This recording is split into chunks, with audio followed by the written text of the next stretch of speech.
जी बिस्मिल्लाहिर्रहमानिर्रहीम। जरूर। तमाम दोस्तों को वेलकम करते हैं अपने चैनल के ऊपर। और आज वंस अगेन, जैसा कि मैंने आपको बताया था कि हमारा रमज़ान में एक सेशंस का सिलसिला रहेगा। तो आज बहुत ही सीनियर मेरे और बहुत ही इंस्पायरिंग हमारे लिए शरीफुद्दीन खिलजी साहब हैं, चार्टर्ड अकाउंटेंट हैं, इस्लामाबाद से हैं माशाल्लाह।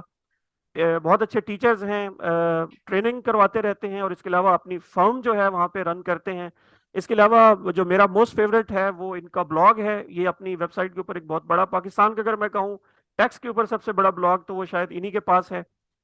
रेगुलरली जो है वहाँ पे भी आर्टिकल पब्लिश करते रहते हैं। बहुत ज़्यादा इंसाइट्स हैं माशाल्लाह इनके पास। इसके अलावा ये पाशा के साथ भी, और इनको बुलाने का मकसद आईटी आईटी इनेबल सर्विस के ऊपर बात करने का मकसद भी यही है कि ये पाकिस्तान में पाशा को भी वहाँ पे कंसल्ट कर रहे होते हैं। इसके अलावा पाकिस्तान सॉफ्टवेयर एक्सपोर्ट बोर्ड के हवाले से भी ये काफ़ी काम करते रहते हैं, मिनिस्ट्रीज के साथ काम करते रहते हैं।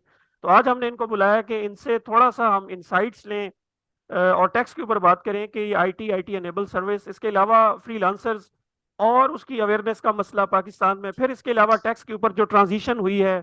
हम पहले एग्जाम्प्ट में थे, फिर हम 100% टैक्स क्रेडिट पे गए, फिर हम अभी फाइनल की तरफ गए हैं, तो ये पूरी टैक्सेशन।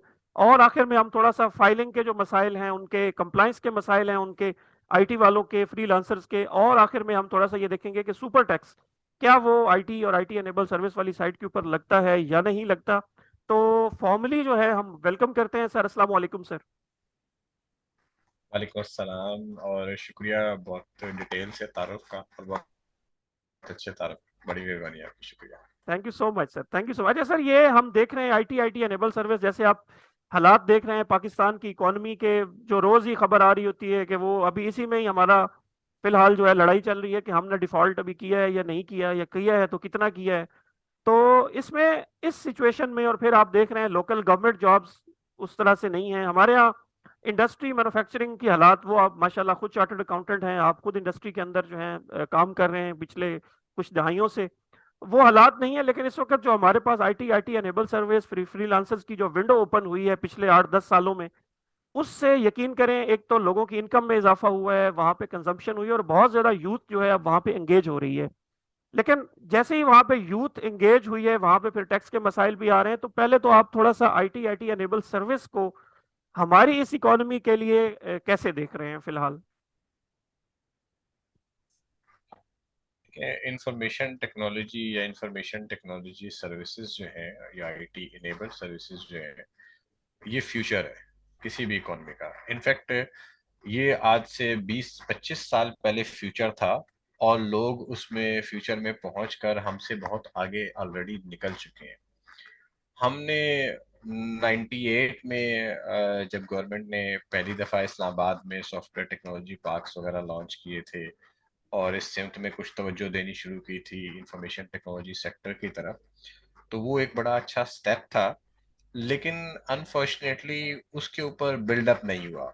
उसके बाद बहुत सारे मसाइल का पाकिस्तान को सामना करना पड़ा, जिसमें टेररिज्म और इस किस्म की चीज़ें थी, जिसकी वजह से पाकिस्तान जो है उसमें ओवरऑल बिजनेसेस की ग्रोथ भी इम्पैक्ट हुई। और उसके साथ साथ जो हमारा इंफॉर्मेशन टेक्नोलॉजी सेक्टर के ऊपर जिस तरह का फोकस होना चाहिए था उस तरह से फोकस हुआ नहीं। मैं पर्सनली ये समझता हूँ कि ये इस फोकस के ऊपर ज़्यादा जो काम शुरू हुआ फिर उसके बाद दोबारा से वो 2015-16 में काम शुरू हुआ कुछ उस तरह से मुझे पता लगा कि मुझे कुछ लोगों ने इंगेज किया गवर्नमेंट की तरफ से। हमने मिनिस्ट्री ऑफ आईटी के साथ उस पर काम शुरू किया, स्पेशल टेक्नोलॉजी जोन के ऊपर काम शुरू किया। फिर पाशा ने बड़ा एक्टिवली रोल प्ले किया है। मैं समझता हूँ कि इसमें ये जो एक तरह की public private partnership, Pakistan software export board और पाशा, ये जो पाकिस्तान सॉफ्टवेयर हाउसेज एसोसिएशन है, अभी आज जिस जगह पे हम कुछ बेहतरी में आए हुए हैं या हम अब कुछ देख रहे हैं, पोटेंशियल नजर आना शुरू हुआ है, ये इन दोनों का जो आपस में कम्बिनेशन है। और इसमें मैं कहूँगा बहुत अच्छा रोल प्ले किया बरकान सईद साहब जो पिछले पाशा चेयरमैन थे, जुहेब साहब ने, अपने बदर खुशनूद साहब ने। इसके बाद पाकिस्तान सॉफ्टवेयर एक्सपोर्ट बोर्ड के जो एमडी रहे हैं और करंट एमडी हैं। तो ये एक मेरा ख्याल है अच्छा स्टेप है, although we are late but it's वो बेटर लेट देन नेवर वाली बात है। तो अल्लाह खैर करेगा इंशाल्लाह ताला। दिस इज द फ्यूचर और हम we are lagging behind. Lagging में। अच्छा सर, हमें थोड़ा सा एक चीज और भी है। मैं अब लास्ट टाइम जब हम ये रिटर्न्स 2022 की फाइल कर रहे थे, तो बहुत से फ्रीलांसर्स जो हैं वो रीच कर रहे थे। तो हम जब उनके साथ बैठते थे, तो हमें जो सबसे ज्यादा मसला आ रहा था कि उन्हें बिल्कुल कुछ नहीं पता होता। वो समझते हैं कि एग्जाम्प्ट इनकम है और वो एक पुराना कल्चर लेके चल रहे हैं। तो थोड़ा सा आप मुझे ये बताएं कि ये जो अवेयरनेस है, इसको आप किस पे डालेंगे? एफबीआर की जिम्मेदारी समझते हैं, बाकी जो रेगुलेटरी अथॉरिटीज हैं जैसे पाशा है, कि कम से कम, मैं ये नहीं कहता कि हर बंदे को, प्रोफेशनल को आप टैक्स एक्सपर्ट ही बना दो, बट एटलीस्ट उसको जो रूल ऑफ द बिजनेस है वो कम से कम इतने पता हो कि वो एटलीस्ट, अब ये देखें, जिन लोगों का 2022 क्लोज हुआ, अगर उन्होंने पी सैब या बाकी मामलात अगर नहीं किए हुए थे, तो जाहिर है वो 100% अपना टैक्स क्रेडिट नहीं ले पा रहे थे। अब ईयर क्लोज हो चुका है, उस पर हम कुछ नहीं कर सकता कंसल्टेंट, बजाय इसके कि फिर वही बात हो, कहते हैं को जुगाड़ निकाल के दें हमें। तो मेरी अब आपसे आपसे मैं ये पूछना चाहूंगा कि क्या एक्सपीरियंस है आपका इस हवाले से, क्या कहेंगे, किसकी जिम्मेदारी है?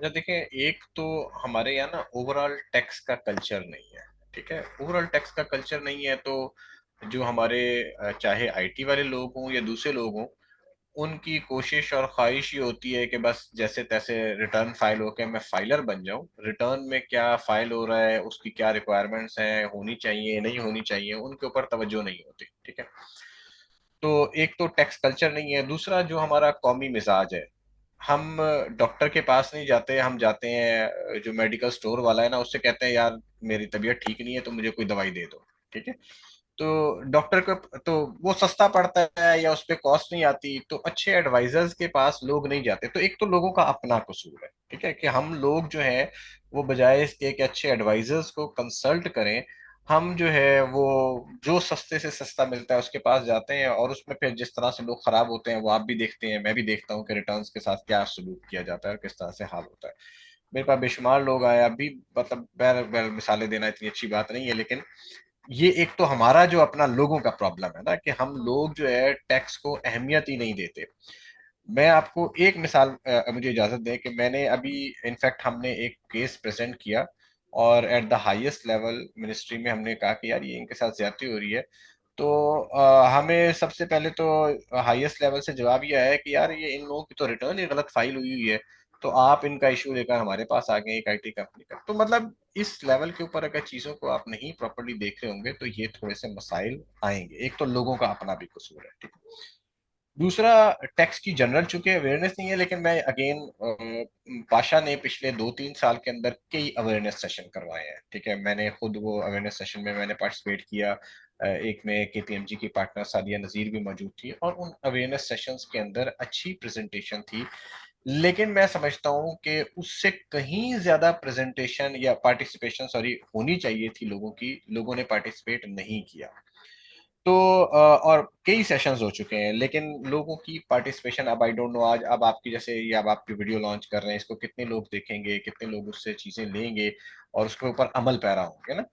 तो जो टैक्स के बारे में या जनरली लाइफ के बारे में जो हम लोगों के ख्यालात हैं कि बस यार जल्दी से कोई जुगाड़ लगा के काम कर लिया जाए, उसकी वजह से बहुत सारे मसाइल हैं।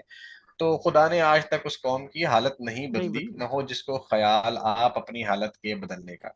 तो बहैसियत कौम हम जो है ना इस मामले में सारे कसूरवार हैं, किसी मैं इदारे को या किसी को कसूरवार नहीं कहना चाहूंगा। सही सही। अच्छा सर, इस पे लास्ट नेक्स्ट क्वेश्चन जो मेरा होगा, कि मैंने एक सजेशन वो आपकी भी रखी थी उसका, कि ये जो क्यों ना हम इनके लिए कोई वन विंडो सोल्यूशन बना दें, क्योंकि ज्यादातर लोग आते हैं, पी से जाहिर है एक इदारा है, फिर उसके बाद एफबीआर आ गया, फिर वो लोग जो पंजाब में बैठे हैं, सिंध में बैठे हैं, या तो जाहिर है वहाँ पे प्रोविंशियल अथॉरिटी जो है वो सेल्स टैक्स की वो भी आ जाती है, क्योंकि जाहिर है ये सब्जेक्ट वो मैटर हो जाता है, प्रोविंशियल मैटर हो जाता है। तो लोग जो है वो थोड़ा सा कहते हैं कि, तो क्या आप क्या समझते हैं कि अगर गवर्नमेंट ये चाहती है, गवर्नमेंट अब देख ही रही है कि भाई मैन्युफैक्चरिंग इंडस्ट्रियां लगाते हुए 8-10 साल लगेंगे, एक एकदम पाकिस्तान इंडस्ट्रियल कंट्री नहीं बनने वाला। टैक्स रिफॉर्म्स हैं, एग्रीकल्चर रिफॉर्म्स हैं, वो एक लंबी बहस है, सजेशंस हैं कि पाकिस्तान ने बेहतर कैसे होना है। लेकिन अगर इमीडिएट हम कर सकते हैं, अगर हम सिर्फ आईटी इंडस्ट्री बचा लें और इसको थोड़ा सा ग्रो कर लें, या इनके लिए कुछ थोड़ी सी सहूलत हम दे दें इनको, आप क्या समझते हैं कि टैक्स और कंप्लायंस जरा नॉर्मल करनी चाहिए, या वन विंडो सोल्यूशन की तरफ जाना चाहिए, कि एक इदारा हो या एक डेस्क हो जहां पे आप जाए, वो फ्रीलांसर और उसका सारा मसला हल हो जाए? अच्छा, अब ये जो हमारे यहाँ वन विंडो का कंसेप्ट है, अभी देखें एक special technology zone authority government of Pakistan ने बनाई है, ठीक है। और उस स्पेशल टेक्नोलॉजी जोन अथॉरिटी के तहत मुख्तलिफ जोन्स क्रिएट भी हो रहे हैं, और उन जोन्स के अंदर इस अथॉरिटी में बहुत सारे आपके, बल्कि ज्यादातर मसाइल आपके वन विंडो सोल्यूशन पे आपको मिल जाते हैं, ठीक है। तो उस अथॉरिटी को कितने लोग अवेल कर रहे हैं, उस अथॉरिटी में जो सहूलियात अवेलेबल हैं उनको कितने लोग अवेल कर रहे हैं, एक ये क्वेश्चन मार्क है, ठीक है। उस अथॉरिटी के दायरा कार को भी बढ़ाने की जरूरत है। दूसरी तरफ पाकिस्तान सॉफ्टवेयर एक्सपोर्ट बोर्ड है, और चूंकि मैं उनके साथ काम कर रहा हूँ तो मैं पर्सनली जानता हूँ कि बहुत अच्छा काम कर रहे हैं, बहुत प्रोग्रेसिवली उसके ऊपर काम कर रहे हैं, ठीक है। तो मेरा ख्याल है कि गवर्नमेंट ने अपने एंड से इन दो इदारों के पास काफी चीजें दी हुई हैं, although it is not perfect, लेकिन इन चीजों के ऊपर काम हुआ है, काफी ज्यादा काम हुआ है। हमें इसको मजीद प्रमोट करने की जरूरत है, और लोगों को भी जो फैसिलिटी अवेलेबल है, हम उनकी तरफ हम जाते नहीं है। हम बहुत सारे पॉलिटिकल टॉक शोज, अगर यही एक पॉलिटिकल टॉक शो आपका मेरा होता, हम लोगों को तो खैर किसने सुनना है, लेकिन अगर किसी अच्छे लोगों का पॉलिटिकल टॉक शो होता तो उसकी इतनी ऑडियंस होती, और इस टॉक शो को आप देख लेंगे कि इसको सुनने वाली कितनी ऑडियंस है। तो वैसे तो काम हमें अपने रवैयों में तब्दीली लाने की जरूरत है, और यस आई एग्री कि गवर्नमेंट की तरफ से भी रिफॉर्म्स लाने की जरूरत है, लेकिन इसमें थोड़ा सा एक पहलू जो है ना वो बहुत इंपॉर्टेंट है। जी जी। देखिए, ये जो इंफॉर्मेशन टेक्नोलॉजी सेक्टर है ना, इसमें क्या सर्विस जा रही है और किस चीज के बस पैसे आ रहे हैं, इसकी ट्रेसेबिलिटी बहुत मुश्किल काम है, ठीक है, ऑलमोस्ट इम्पॉसिबल है ना। तो इसमें फिर अपॉर्चुनिटीज हैं मनी लॉन्ड्रिंग की और बहुत सारे इश्यूज की, जिसकी वजह से गवर्नमेंट को फिर एफएटीएफ रेगुलेशंस और इन चीजों का सामना करना पड़ता है। अब ओईसीडी ने इस किस्म के रिजीम को, जहां पर ये होता है ना टैक्स वाला, उसमें उन्होंने इस किस्म के रिजीम को हार्मफुल टैक्स रिजीम डिक्लेयर किया हुआ है। और ये पाकिस्तान का जो रिजीम है इस वक्त एग्जेम्पशन का अभी तो चल रहा है, लेकिन फ्यूचर में इसको हार्मफुल टैक्स रिजीम भी डिक्लेयर किया जा सकता है, और गवर्नमेंट को हो सकता है ये करंट रिजीम इससे ज्यादा सख्त करना पड़े जितना अभी मौजूद है। और ये गवर्नमेंट के लिए, क्योंकि आप ओईसीडी के मेंबर हैं, आप एफएटीएफ की रिक्वायरमेंट्स को आपने फॉलो करना है, तो अभी ये एग्जेम्पशंस बरकरार रहेंगी, लेकिन जो कंप्लायंस रिक्वायरमेंट्स हैं आप कहें वो कम हो जाए, तो मेरा ख्याल है कि फ्यूचर में बढ़ेंगी, ये फ्यूचर में गवर्नमेंट को बढ़ानी पड़ेंगी। जैसे इंडिया में भी अब और बहुत सारे मुल्कों में अब ये सिलसिले शुरू हुए, आपको पता है यूएई में भी कॉर्पोरेट टैक्स आना शुरू हो गया, वहां पे बिल्कुल। वैट ऑलरेडी आ चुका है, वहां पे बैंक अकाउंट खोलना अब एक मुश्किल काम है, ठीक है। तो इसी तरह पाकिस्तान में भी ये जो कंप्लाइंस वाली रिक्वायरमेंट्स है ना ये बढ़ेगी। तो जो मनी लॉन्ड्रिंग और ये सारे मामलात हैं उनकी वजह से ये एक्सपेक्ट करना कि कंप्लायंस रिक्वायरमेंट कम हो जाएंगी, मेरा ख्याल है कंप्लायंस रिक्वायरमेंट गवर्नमेंट को लामहला बढ़ानी पड़ेगी। तो सही। अच्छा, फ्यूचर इतना इसमें आसान नहीं है। इसमें आपने बिल्कुल सर सही फरमाया। मैं पिछले दिनों एक रिन्यूअल के केस में पीएससीबी मेरी मीटिंग थी, मैं वहां पे था, तो उन्होंने एक बड़ी खूबसूरत बात की। उन्होंने कहा जी कि आप जो हमें पीआरसीज दे रहे हैं ना, इसमें बैंक ने सिर्फ ये लिखा है कि अमाउंट ट्रांसफर हुई है, किस मद में हुई है, अब आप वापस जाएं, वहां पे आईटी का कोड नहीं वो डाल के देंगे तो हम नहीं इसको मानेंगे। वो आप वाली बात ठीक है कि ये दोनों एंड्स पे मसला है कि हम्म। पाकिस्तान में हम ये देखते हैं कि पैसा वाइट कैसे हो सकता है, या बाहर से पैसा कैसे पाकिस्तान आ सकता है, तो फिर उसमें हर जायज नाजायज तरीका जो है उसको इस्तेमाल किया जाता है। तो वो अब आप वाली बात ठीक है कि वो कंप्लायंस उन्होंने इतनी टाइट कर दी है कि पहले सिंपल पीआरसी से काम चलता था, अब वो कहते हैं पीआरसी से काम नहीं चलेगा, जब तक उसके अंदर आईटी का कोड नहीं होगा हम आपका लाइसेंस रिन्यूअल नहीं करेंगे। और अभी पी सैब की रजिस्ट्रेशन आप देख रहे हैं कि जब तक एग्जाम्शन थी तो उस वक्त इतना जरूरी नहीं था, अब आपके सामने 154A में उन्होंने ऐड कर दिया है कि भाई जब तक आपके पास पी सैब का लाइसेंस नहीं होगा हम आपको ये जी। एग्जाम्शन नहीं दे रहे। तो अगला मेरा सवाल 154A से हम्म। रिलेटेड ही सर है कि हम उस तरफ आए, जरा स्पेसिफिक जरा डिस्कशन करना चाहूंगा आपसे मैं। वो ये है सर कि एक सबसे बड़ा मसला इस वक्त आ रहा है, वो आपके क्लाइंट्स में भी हो रहा होगा, कि लोग जो हैं वो प्रॉपर सर्विस देते हैं यहाँ से, अब देने के बाद यहाँ से इनवाइस जाए उस पार्टी को बाहर, वहां से पैसा प्रॉपर स्टेट बैंक के रूट से पाकिस्तान में आए, उसमें वो कोड भी हो 154A की, यानी कि फॉरेन करेंसी पाकिस्तान में आए, यहाँ से कन्वर्ट हो, यहाँ से 154A की डिडक्शन हो, वो सारा हो। अब ये तो वो पूरा तरीका है, लेकिन लोग अब क्या करते हैं कि वॉलेट के जरिए पैसे लोगों के आ रहे हैं, यहाँ पे पायनियर वगैरह के जरिए पेमेंट्स आ रही हैं। एक तो उस तरह पे आपका क्या टेक्निकल, आप उसको किस तरह नजर से देखते हैं? प्लस ये है कि कुछ लोगों ने वॉलेट्स वगैरह में, मल्टीनेशनल में पैसे रखे हैं, वो उनका जब दिल करता है वो किसी लोकल बैंक में पैसे हिट होते हैं। और कोई लोकल ब्रांच उनके अकाउंट में पैसे ट्रांसफर कर रही होती है। तो इस पूरे सिनारियो को आप कैसे देख रहे हैं सर? जी, इसमें देखिए ये जो मामला है ना कि पेनीयर के जरिए और मुख्तलिफ जो पेमेंट चैनल्स है जहां से टैक्स डिडक्शन नहीं होती, ये ऑलरेडी मैं पर्सनली पाशा और पीसेप के साथ मिलकर कई मरतबा हाईलाइट कर चुका हूँ। और इसके ऊपर हमारी मीटिंग्स हो चुकी फाइनेंस मिनिस्टर के साथ भी, और इवन प्राइम मिनिस्टर लेवल के ऊपर भी ये मामला डिस्कस हो चुका।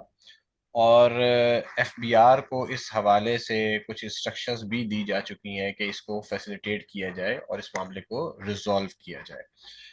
तो we are expecting some good news in this regard. In fact अभी जो अमेंडमेंट ऑर्डिनेंस आया था उसमें भी हम एक्सपेक्ट कर रहे थे, और शायद आपने प्रेसिडेंट पाशा जुहेब खान साहब का भी पिछले दिनों प्रेस रिलीज भी आई है, उसमें भी हम एक्सपेक्ट कर रहे थे कि आईटी सेक्टर के लिए प्राइम मिनिस्टर लेवल से और फाइनेंस मिनिस्टर से अप्रूवल के बाद कुछ चीजें एफबीआर को दे दी गई थी कि यार इनको भी आप अमेंडमेंट ऑर्डिनेंस का पार्ट बनाएं। लेकिन वो अनफॉर्चुनेटली अब नहीं मालूम कि वो क्यों नहीं बन सका। शायद आईएमएफ के कोई प्रेशर्स होंगे या सारी उस तरह से चीजें होंगी जिसकी वजह से वो पार्ट नहीं बन सकता। But these are already taken up and these are already under process. और मेरी फाइनेंस मिनिस्टर से पर्सनली भी मुलाकात हुई, और प्राइम मिनिस्टर भी इस मामले में बिल्कुल ऑन बोर्ड है, और उन्होंने बड़ी इसके ऊपर ख्वाहिश का इजहार किया कि वो फैसिलिटेट करें आईटी सेक्टर को।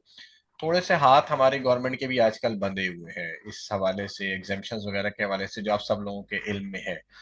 तो बट देर इज होप। और मैं ये मतलब करंट मैं इस वाले से थोड़ा सा ये भी एक्सप्लेन करूँ कि चूंकि मैं 3-4 साल से काम कर रहा हूँ, तो कंजेक्टिव जो गवर्नमेंट्स आई हैं आइदर नून लीग की या पीटीआई की, तमाम गवर्नमेंट्स ने आईटी सेक्टर को, या कम अज कम हमें जब भी उनसे मुलाकात हुई है फाइनेंस मिनिस्टर या प्राइम मिनिस्टर लेवल के ऊपर, उन्होंने इस बात को कहा है कि हम फोकस कर रहे हैं आईटी सेक्टर के ऊपर। बहुत सारी चीजें उन्होंने प्रॉमिस की हैं और चीजें कुछ हुई भी हैं, कुछ मसाइल भी आए हैं।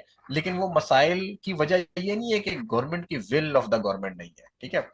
विल ऑफ द गवर्नमेंट पिछली गवर्नमेंट की थी, इस गवर्नमेंट की भी है, इस सेक्टर के ऊपर फोकस भी है, लेकिन कहीं और से हाथ बंद जाते हैं, ये प्रॉब्लम्स है। असल में वो हाथ भी तो हमारे हाथ नहीं है ना, ये भी मसला है। बस वो चीजें इस तरह से ही है। अच्छा सर, अब क्या करें? अब ठीक है, आप वाली बात अच्छी है कि इसको रेगुलेट होना चाहिए। मैं खुद जाती तौर पे समझता हूँ कि जो बंदा मेरे पास काम के लिए आता है वो बेचारा पाकिस्तानी है, वो टैक्स भी देना चाहता था। अरे अभी 0.25% या उसको 1% देते हुए तकलीफ नहीं है। लेकिन अब मसला ये है कि वो कहता है जिस वॉलेट में या जिस प्लेटफॉर्म पे मैं काम करता हूँ वहां से पेमेंट लाने का कोई और जरिया नहीं है मेरे पास। अब इसी के थ्रू आएगी पेमेंट। अब वो पेमेंट जब आती है तो जो 154A का प्रीएम्बल आप पढ़ते हैं तो वहां पे तो उन्होंने लिखा है जी कि फॉरेन करेंसी में आना चाहिए, बैंकिंग चैनल के जरिए आना चाहिए, उसमें 154O की डिडक्शन होनी चाहिए, वो सर्विस जो 154A के एम्बिट में आती हैं उनमें हो, पीसैब का लाइसेंस हो, दिस एंड दैट हो। तो फिर ये पेमेंट जो है वो इस तब वो फिट होती है उस कॉलम के अंदर जाके। अब मेरा सवाल सर अगेन वो है कि अब आपके सामने 3 महीने रह गए हैं, 3 महीने के बाद 2023 फिर क्लोज हो रहा है। उसके बाद फिर जाहिर रिटर्न फाइलिंग की तरफ सब जाएंगे, डिक्लेरेशन की हम्म। तरफ हम जाएंगे। तो हम ऐसे केस को आपके ओपिनियन के मुताबिक फिर कैसे डील किया जाना चाहिए? अच्छा, इसमें जो लीगल ओपिनियन है, ऑब्वियसली तमाम लोग इख्तलाफ का भी हक रखते हैं और श्योर। उनकी अपनी अपनी राय भी हो सकती है। लेकिन मेरा अपना ख्याल ये है कि पेनीयर वगैरह या इससे जो भी पेमेंट आ रही है, these are subject to final tax regime under 154A, ठीक है। अगर आप कंडीशंस मीट करते हैं, देखिए आपने कंडीशंस पीसेप की रजिस्ट्रेशन की मीट कर दी, और return withholding statement sales tax की जो एप्लीकेबल है वो अगर आपने मीट कर दी, अब जो चीज रह गई वो रह गई सिर्फ कि आपका बैंक ने टैक्स नहीं काटा ना। अगर payment normal banking channel, Payeer की पेमेंट भी नॉर्मल बैंकिंग चैनल से ही आती है बाय द वे, ठीक है। तो जब वो पेमेंट नॉर्मल बैंकिंग चैनल से आई और बैंक ने टैक्स नहीं काटा, टैक्स डिडक्टिबल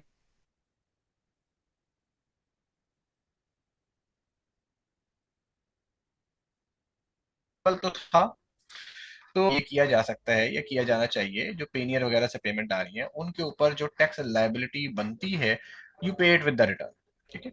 और अगर आप वैसे क्वार्टरली एडवांस टैक्स में भी पे कर दें, साथ साथ पे कर दें, तो ज्यादा अच्छा है, ताकि आपका वो एक डिस्चार्ज ऑफ लाइबिलिटी साथ साथ होता रहे।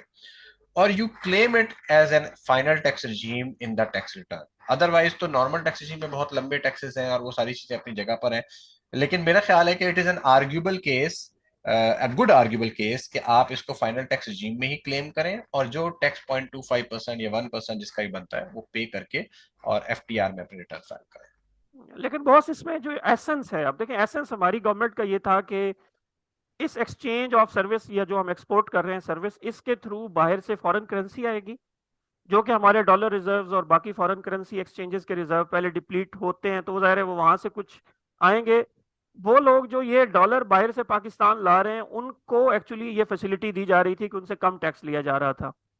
लेकिन अब वो जो आप पाइनियर वाली बात कर रहे हैं उसमें मैंने जो सुना है, यकीनन आपके पास भी कुछ इन्फॉर्मेशन होगी इस हवाले से, कि ये दो ऑप्शंस हैं। एक ऑप्शन में ये है कि वो आपसे पूछते हैं कि क्या डॉलर ट्रांसफर करना है, दूसरे ऑप्शन में पूछते हैं कि आपने लोकल करेंसी करनी है। तो उसमें होता यह है कि जैसे इंटरनेशनल बैंक हैं, जैसे अभी ज्यादातर अल्फला बैंक के जरिए, जो मेरे एक दो क्लाइंट्स में मैंने देखा है, तो अल्फला बैंक के जरिए पेमेंट आई है, तो वो पेमेंट ऐसे आई है जैसे हवाला के जरिए होती है ना, कि आप वहां बाहर से पैसे सरेंडर होते हैं यूएई में या बाहर किसी कंट्री में उस बैंक को, वो यहाँ डायरेक्शन देता है लोकल बैंक को कि इस बंदे के अकाउंट में इतने पैसे, लोकल ब्रांच जो है वो ट्रांसफर कर देती है। अच्छा, इस पूरी ट्रांजैक्शन के अंदर जो फॉरेन करेंसी थी उसका कहीं भी एक्सचेंज स्टेट बैंक के साथ या गवर्नमेंट ऑफ पाकिस्तान के साथ नहीं हुआ, एज पर जो मेरी अंडरस्टैंडिंग है। तो इस ट्रांजैक्शन को आप कैसे देखते हैं? अच्छा, इसके अंदर ना थोड़ा सा अगर आप इसको, मैं आपको अगर लॉ की एग्जैक्ट वर्डिंग इसमें हम चलेगा, जी ठीक है? Please please. तो क्योंकि साथ साथ जो है अब ये थोड़ी सी टेक्निकल डिस्कशन हो गई है, तो अगर एग्जैक्ट वर्ड मैं आपको बताऊं यहाँ पर, तो 154 ए के अंदर है, every authorised dealer in foreign exchange shall at the time of realization of foreign exchange proceeds on account of the following deduct tax from the proceeds at the rate specified in division 4A of the part 3 of the first schedule, ठीक है? अब यहाँ पर हर authorise dealer को उन्होंने कहा कि भाई आपने टैक्स काटना है, और वो टैक्स जो आपने काटा वो कटने के बाद जो है वो आपका एफटीआर में चला जाएगा। ये जो पेनियर या मुख्तलिफ मनी एक्सचेंज, आपको अभी याद होगा कि सेक्शन 111 में अभी जब चेंज आई थी तो उसकी एक्सप्लेनेशन एक आ गई, और उस एक्सप्लेनेशन में ये जो मनी एक्सचेंज ब्यूरो वगैरह और इनके जरिए जो ट्रांसफर्स हो रही हैं उन सारों को भी नॉर्मल बैंकिंग चैनल ही तस्वुर किया गया है और उनको भी नॉर्मल बैंकिंग चैनल के अंदर ही डाल दिया गया है, ठीक है? तो अगर हम उस एक्सप्लेनेशन को मद्देनजर रखें, तो और जो एसेंस ऑफ लॉ है वो एक्चुअली ये एक बैक एंड पर ये ख्याल कि भाई ये पैसे डॉलर पाकिस्तान में आएंगे, ये अपनी जगह पर है, लेकिन जो एसेंस ऑफ लॉ है वो ये है कि एक्सपोर्ट ऑफ सर्विस को फैसिलिटेट करना और उसके जो पैसे पाकिस्तान में आ रहे हैं उनके ऊपर टैक्स जो है वो इतना मिनिमल रखना कि लोगों को ज्यादा मुश्किल ना आए।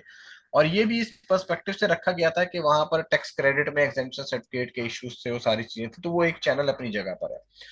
तो अगेन मैं रिपीट करता हूँ कि जैसे मैंने कहा कि इख्तलाफ अपनी जगह पर मुख्तलिफ लोगों का हो सकता है, लेकिन again it is a good आर्ग्यूबल case to declare it as a final tax regime under section 154A।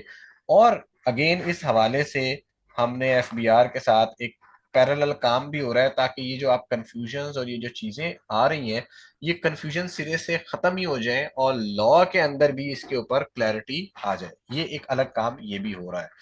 तो होपफुली कि अब अमेंडमेंट ऑर्डिनेंस में नहीं आया तो बजट में आ जाएगा इसके अंदर, और वो चीजें क्लैरिफाई भी हो जाएंगी, और इवन अदरवाइज जो है मेरा ख्याल है it is a good argument case. Arguable case, चलें गुड, ये आपका इस पे पॉइंट आ गया सर। अच्छा, नेक्स्ट मेरा सवाल है, आपको याद होगा कि पाशा ने जब बजट आया था लास्ट, उस पे पाशा ने बड़ा एक डिसेंटिंग नोट लिखा अपनी वेबसाइट के ऊपर, फिर मिफ्ता इस्माइल साहब ने वो 6 पॉइंट याद दिलाया कि अपने एहसानात गिनवाए कि जी हमने आईटी को ये दिया हुआ है। तो उसमें उन्होंने ये बात भी कर दी कि जी आपको जो है विद होल्डिंग टैक्स और बाकी जो ऑब्लिगेशंस हैं उसमें हम आपको रिलैक्स करेंगे, और उन्होंने 1 मिलियन की बात की, जो कि ऑलरेडी 153(7) के अंदर जो विथ होल्डिंग एजेंट की डेफिनेशन है उसमें वो बात थी। अच्छा, अब मेरा सवाल आपसे ये है कि एक तो इनकी विथ होल्डिंग ऑब्लिगेशंस के ऊपर थोड़ा सा आप रोशनी डाल दें, और इनकी जो सेल्स टैक्स की कंप्लायंस है उसके ऊपर थोड़ा सा।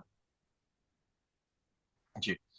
अच्छा, इसमें जो विदहोल्डिंग ऑब्लिगेशंस है ना, इसमें जो मुख्तलिफ अगर कंपनी है तो कंपनी की तो तमाम विदहोल्डिंग ऑब्लिगेशंस है, ठीक है, तो उसमें आईटी वाले हों या नॉन आईटी वाले हों, तो उसने 153 में गुड्स के ऊपर भी टैक्स काटना है, सर्विसेज पे भी टैक्स काटना है, उसने 149 पे भी टैक्स काटना है, 155 पे रेंट का भी टैक्स काटना है। तो उनका मामला तो, कंपनियों का तो कोई रियायत किसी भी कंपनी को किसी भी सेक्टर में अवेलेबल नहीं है। जो इंडिविजुअल्स हैं, ठीक है, इंडिविजुअल्स में आप देखें, इंडिविजुअल जो फ्रीलांसर या इस तरह के लोग काम कर रहे हैं, उन लोगों की विदहोल्डिंग ऑब्लिगेशन बनती क्या है, तीन मेजर सेक्शंस है। एक 149 सैलरी का, ठीक है, तो सैलरी का टैक्स उन्होंने काटना है, 155 रेंट का, और तीसरा 153 का। अच्छा, अब जो फ्रीलांसर अकेला काम कर रहा है, उसके तो तीनों ऑब्लिगेशन ही नहीं है, शायद रेंट की हो लेकिन बाकी ऑब्लिगेशंस नहीं होंगी या मिनिमल होंगी, ठीक मिनिमल है। है। तो उनको विदहोल्डिंग स्टेटमेंट फाइल करने की भी जरूरत नहीं है।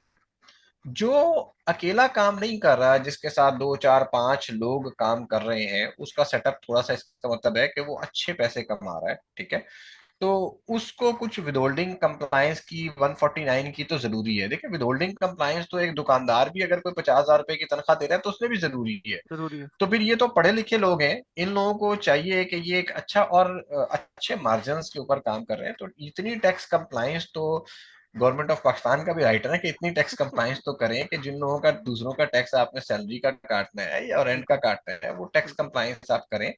You are earning well. तो जो विदहोल्डिंग एजेंट की ऑब्लिगेशन है वो आपको मीट करनी चाहिए।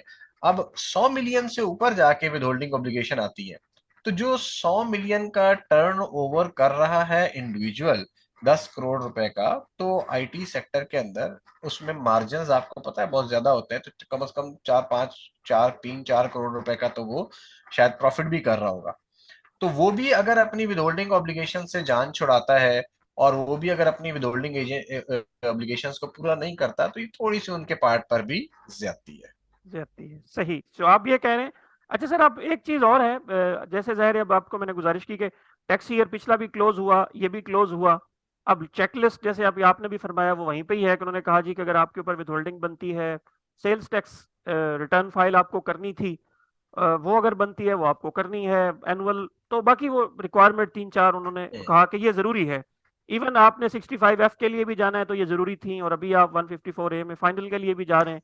अब मसला सर ये है कि जो लोग ये काम नहीं कर रहे थे रेगुलरली, अब उन्होंने बड़ा जो है ना वो खुशू और खुजू के साथ आईटी का क्लेम तो ले लिया है, लेकिन कल को अगर एफबीआर नोटिस की तरफ जाता है, इनका प्रोबिंग शुरू करता है, तो आप क्या समझते हैं कि इनके लिए ऑडिट के मसाइल हो सकते हैं? क्योंकि ज़ाहिर है ऑडिट में तो ज़ाहिर है वो जब जांच पड़ताल होगी, चीजें सामने आएंगी, तो ये लोग तो उस कैटेगरी में फॉल नहीं कर रहे होंगे। तो क्या हार्श हो सकता है मामला इनके लिए? अच्छा देखिए, ये एडवाइजर का काम है ना, जिससे वो रिटर्न फाइल करवाते हैं, कि उनको एडवाइस करे कि अगर पिछले पीरियड में आपने कंप्लाइंस नहीं की तो उस पीरियड की कंप्लाइंस भी अब मुकम्मल करना है। देखिए, लॉ में लिखा हुआ है आपने कंप्लाइंस की हो, ये नहीं लिखा हुआ कि आपने टाइमली कंप्लाइंस की हो। तो okay. Even if you are late, you have complied, ठीक है। तो अगर किसी ने विदहोल्डिंग स्टेटमेंट ड्यू थी, नहीं फाइल की, भाई अब फाइल कर दो। अब फाइल कर दोगे तो कंप्लायंस मुकम्मल हो जाएगी, ठीक है। इसी तरह अगर सेल्स टैक्स रिटर्न एप्लीकेबल थी, अव्वल तो इनके ऊपर एप्लीकेबल नहीं बनती ज्यादातर के ऊपर, लेकिन अगर एप्लीकेबल थी और आपने नहीं फाइल की, तो उसका फाइल कर दें, या कंडोनेशन की जरूरत पड़ी थी है तो कंडोनेशन लेके फाइल कर दें, लेकिन कंप्लायंस कर दें। अगर आप कंप्लायंस, अगे मैं रिपीट कर रहा हूं कि कंप्लायंस को मैंडेटरी किया गया, टाइमली कंप्लायंस को मैंडेटरी नहीं किया गया। तो आप अभी भी इन लोगों के पास अपॉर्चुनिटी है कि जो कंप्लायंस नहीं हुई उस कंप्लायंस को अभी मुकम्मल करें, और मुकम्मल करके अपने बेनिफिट्स अवेल करें और ऑडिट में आने वाली मुश्किलात से बचें। जबरदस्त जबरदस्त, वंडरफुल हो गया सर। अच्छा, दो सवाल आखिरी होंगे सर हमारी, कि 80% जो है वो जो उन्होंने कहा था कि आपने पेमेंट पाकिस्तान में लानी है, वो मेरे ख्याल कंडीशन अब इन्होंने 154A में नहीं है शायद। तो इससे तो मेरा वो मामला रिवर्स नहीं हो जाएगा, लोग नहीं लाएंगे पैसे यहाँ पे? क्या ख्याल है आपका? देखें, 80% वाली कंडीशन तो थी आपका टैक्स क्रेडिट या एग्जेम्पशन क्लेम करने के लिए, ठीक है। ठीक है ठीक है। जो फाइनल टैक्स रजीम है, हम्म। उसमें तो सारी पेमेंट पाकिस्तान में लानी पड़ेगी ना। उसमें हाँ। तो अगर आप पेमेंट पाकिस्तान में नहीं लाएंगे तो एफटीआर में कैसे जाएंगे? यस। तो अब तो इसलिए वो 80 रिलैक्सेशन नहीं है, ये ज्यादा अच्छा। सख्ती है थोड़ी सी, आप इस पर्सपेक्टिव से देखें। जबरदस्त, ये आपने बड़ा अच्छा पॉइंट सर क्लियर कर दिया एट लास्ट सर, चूंकि आपने माशाल्लाह आपकी कमिटमेंट्स हैं, हमारे पास 4 मिनट हैं इसमें, थोड़ा सा मैं ये कहूंगा कि आपका based on your past experience और करंट जो आप देख रहे हैं लैप्सेस, दो चार पांच आपके हवाले से क्या सजेशंस होंगी, टैक्स के हवाले से, कंप्लायंस के हवाले से, सेल्स टैक्स के हवाले से, और सॉरी एक पॉइंट हमारा रह गया सुपर टैक्स के ऊपर भी आपने थोड़ी सी रोशनी डाल दें, कि सुपर टैक्स लोग समझ रहे हैं कि एग्जाम्प्ट इनकम है हमारे ऊपर जो है वो चार्ज नहीं होगा। अच्छा, सुपर टैक्स में जो है ना, जो टैक्स क्रेडिट अवेलेबल था, सुपर टैक्स 2022 से लगा है, टैक्स ईयर 2022 से, ठीक है। तो जो टैक्स ईयर 2022 में, तो जो मेरा ओपिनियन है वो ये है कि वहां पर 65F में लिखा हुआ है from every type of tax, और टैक्स की डेफिनेशन में जाए तो वहां लिखा हुआ है चैप्टर 2 के जितने टैक्सेस हैं वो टैक्स की डेफिनेशन में शामिल है, और सुपर टैक्स भी चैप्टर 2 में लगा हुआ है।